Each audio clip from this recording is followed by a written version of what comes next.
kenapa kemudian orang fokus untuk bertobat. Sadarilah, tidak ada manusia yang bersih.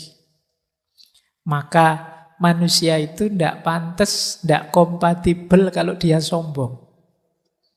Ya ibaratnya komputer itu kalau diisi program sombong itu tidak cocok. Dia akan crash.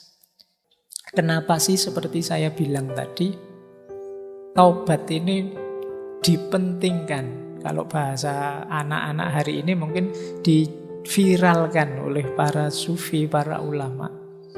Di-mainstreamkan. Karena memang ini sangat penting. Berkaitan dengan situasi, kondisi, hakikat hidup kita. Apa hakikat hidup manusia yang menuntut dia concern, perhatian dengan taubat? Yang pertama adalah kita ini punya kecenderungan khoto' wan nisyan. Jadi manusia itu punya fitrah bisa salah, bisa khilaf. Atau lebih ekstrimnya mudah salah, mudah khilaf.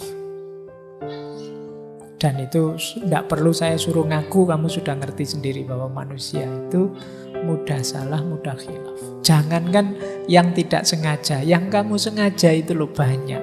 Dan kamu nyaman-nyaman saja. Apalagi dosa yang sendirian tidak ketahuan orang. Waduh, kok lupa tadi belum sholat maghrib? Tidak apa-apa, tidak ada yang tahu. Kalau sama Allah tinggal tobat saja. Jadi kecenderungan jiwa banyak begitu. Manusia itu makhluk khoto' wan nisyan. Oke, ini ciri pertama. Kenapa kemudian orang fokus untuk bertobat. Sadarilah, tidak ada manusia yang bersih. Maka manusia itu tidak pantas, tidak kompatibel kalau dia sombong. Ya ibaratnya komputer itu kalau diisi program sombong itu tidak cocok. Dia akan crash. Saya yakin kalian juga tidak akan kerasan kalau dekat dengan orang yang sombong. Kenapa? Kesombongan tidak kompatibel dengan manusia. Karena manusia itu makhluk khoto' wan nisyan. Orang yang gampang salah, gampang keliru, kok sombong. Tidak pantas. Kayak tidak punya dosa saja kan gitu. Setiap orang pasti punya salah, punya dosa. Makanya kalau teman-teman kok tiba-tiba sampai pada momen harus konflik dengan orang, mungkin terdorong untuk maki-maki orang, menyalah-nyalahkan orang, menyesat-nyesatkan orang, ayo kembali dulu pada diri kita. Emangnya aku tidak pernah salah? Memangnya aku tidak pernah keliru? Tidak pernah khilaf? Fitrah kita itu ya antara lain khoto' wan nisyan. Ada sisi itunya, maka taubat penting. Makanya istighfar itu setiap hari, setiap habis sholat disunahkan. Berarti dosa kita itu hitungannya tidak harian, mungkin jam-jaman. Jangan-jangan menitan, jangan-jangan detikan. Jadi kalau kalian muhasabah mungkin bukan minggu ini saya salah apa, tapi jam ini saya salah apa, atau jangan-jangan menit ini saya salah apa ya. Dari berangkat ke masjid ngaji sampai sekarang dalam masjid kira-kira saya ada salah enggak? Perbuatan mungkin tidak, tapi pikiranku ada salahnya enggak? Ada kelirunya enggak? Ada negatifnya enggak? Mungkin jangan-jangan tadi sudah sebelum jam 8 sampai sini, Pak Faiz kok enggak datang-datang sih? Katanya on time. Muslim yang baik itu menetapi waktu kok yo jam 8 lebih belum datang-datang. Pikiranmu bilang begitu. Nah, ayo coba. Jangan-jangan dosamu tidak mingguan, tidak harian. Jangan-jangan jam-jaman. Jangan-jangan menitan. Jangan-jangan detikan. Setiap kali kamu buka HP itu mungkin dosamu bergeraknya detikan. Jadi pulsanya naiknya cepat. Detik ini buka gambar itu nambah. Detik selanjutnya buka apa lagi nambah lagi. Manusia makhluk khoto' wan nisyan. Itu pun ditambah karakter kedua, kecenderungan kedua manusia apa? Tidak mau disalahkan. orang itu biasanya kalau disebut salah, ditunjuk sebagai salah, tidak mau. Karena manusia punya fitrah kebenaran, jadi dia merasa gelisah kalau terbukti salah. Atau ditunjuk bahwa kamu salah, padahal mungkin memang kamu salah. Itu kan yang membuat sering ada konflik orang ngantri misalnya. Orang ngantri tiba-tiba nyerobot, terus dimarahi, mbok yo jangan nyerobot. Kadang-kadang dia malah nyolotnya lebih kuat. Padahal dia yang salah. Kenapa? Orang gelisah kalau disalahkan, ditunjukkan kesalahannya. Jadi manusia itu tidak mau disalah-salahkan. Makanya kalau kalian ingin jadi orang bijaksana, kalau menasihati orang, menunjukkan salahnya orang, lebih baik di situasi diam-diam yang tidak ketahuan orang. Karena manusia punya kecenderungan ego, tidak mau disalahkan. Itulah mengapa perintah bertobat itu diulang-ulang. Ayo tobat, ayo tobat. Itu karena kalau dibiarkan, kamu tidak ngaku kalau kamu salahmu banyak. Jadi ini kecenderungan kita yang kedua. Ya kalau kita bisa mengalahkan ego, kemudian saya tidak apa-apa kok Pak, kalau orang kritik menunjukkan saya salah, berarti kamu hebat. Tapi sebenarnya sebagian besar orang tidak senang, tidak nyaman kalau dibongkar salahnya. Padahal dia sendiri tahu itu salah.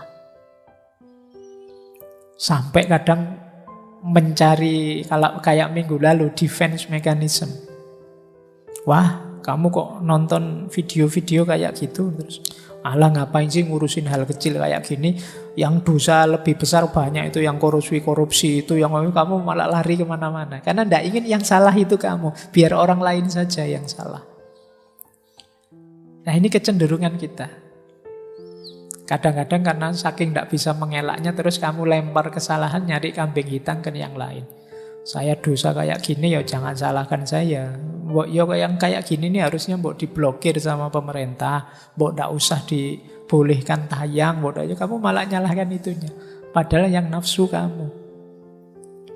Nah, ini ciri kedua. Maka perintah tobat itu diulang-ulang terus. Yang ketiga, nah ini juga lanjutan yang kedua sebenarnya. Seringkali kita itu melakukan pembenaran. Kalau bahasa hari ini normalisasi kesalahan yang kita lakukan. Ah wajar Pak, manusia begitu. Saya manusia normal Pak, makanya yo ada salah-salahnya dikit kayak gitu. Dinormalisasi. Kamu kok sering bolos? Ya biasalah Pak, anak muda. Kayak enggak pernah muda aja Bapak ini.